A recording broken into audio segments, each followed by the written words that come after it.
let's take a look at what's happening in other markets now. We see Bitcoin. There's some correction, happening right there at this hour. It's that 30K level, significant level there, and we see the fear greed index still in greed at this point. Market is still quite bullish. Right now, I've seen the price of Bitcoin 1.38% up at 8 a.m. this morning, but at this hour, it's trading still a lot of volatility around that 30K level. Ethereum there, $2,075. Then we see BNB, Binance token there, 339. It's down 1.82%. Haven't pulled back with that one. Cardano did start an upward movement yesterday, but it's down 1.67%. We see profit taking happening there. And XRP getting a big move up, 2.14%. Looks like XRP is quite bullish at this time with the SEC Ripple case. Might get some kind of finality this month for that case. So we're seeing the bulls already stocking up on XRP right now. Let's bring in Michael Enaji now, financial market analyst. Hello, Michael. Great to have you. Good morning, Letty. How are you? Morning. I'm good. But it looks like Gary Gensler's not so good from yesterday. We saw the chairman of the SEC in the U.S. there did have a big grilling yesterday at the House, and it's about crypto, Ethereum, Bitcoin. Is it a security or a commodity? But it looks like he couldn't answer that question. Yes, so Chairman Gensler yesterday at the Financial House Committee meeting was basically put on the hot seat. He was put on the hot seat by the a team of Republicans.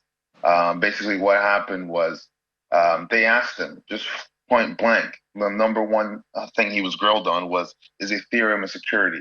And we are not sure if he wasn't saying Ethereum is a security because there's a pending case on Ethereum, and they're usually not allowed to speak on pending matters.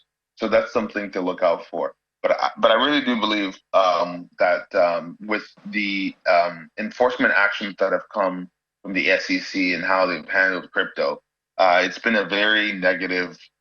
It's been a negative undertone towards innovation, and a lot of the risks that were discussed yesterday in Congress was basically that if Chairman Gensler keeps on going on with how he wants to keep treating crypto, he's just going to move this entire industry offshore. And really, with the Bittrex action that came in this week, with them saying that Bittrex is running an illegal national securities exchange and has 6 securities on there, I think that the regulation by enforcement is really proving to be draconian. And the members of the Financial House Committee basically said that, Chairman Gensler just can't just go around, making his own, being his own sheriff in town. He has to answer somebody, and he's an appointed politician. He is not elected by the people, and so there's a lot of there's a lot of kickback to how he's handled things because he hasn't really allowed us to come into compliance as he quote unquote says.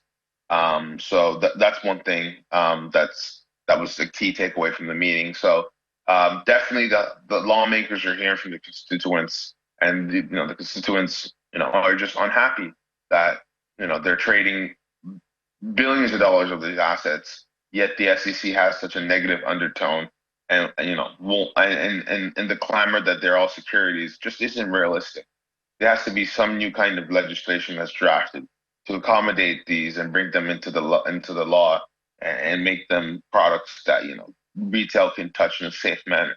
I really don't believe securitizing all these assets is the right path, because it's just not feasible, and it's just not practical in light of how crypto works. And so at the end of the day, I do really believe Chairman Gensler deserved everything that he got yesterday, because his treatment of the industry has been totally unfair, and he's not one that promotes innovation. He's just looking out to how can he secure his power, how can he make everything a security and have the SEC regulate it. Michael, listening to the line of questioning yesterday, it did seem like the lawmakers are trying to protect the industry.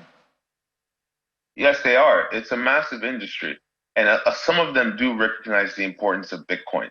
I think Bitcoin in the next 10 to 15 years will become a very significant geopolitical asset in terms of reserves.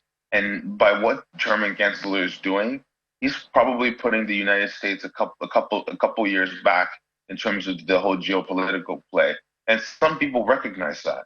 And so that's why you're seeing this heavy pushback of, you're just like, this is what he's doing is not okay. He needs to find a better way of bringing these products into compliance as he wants to do, quote unquote.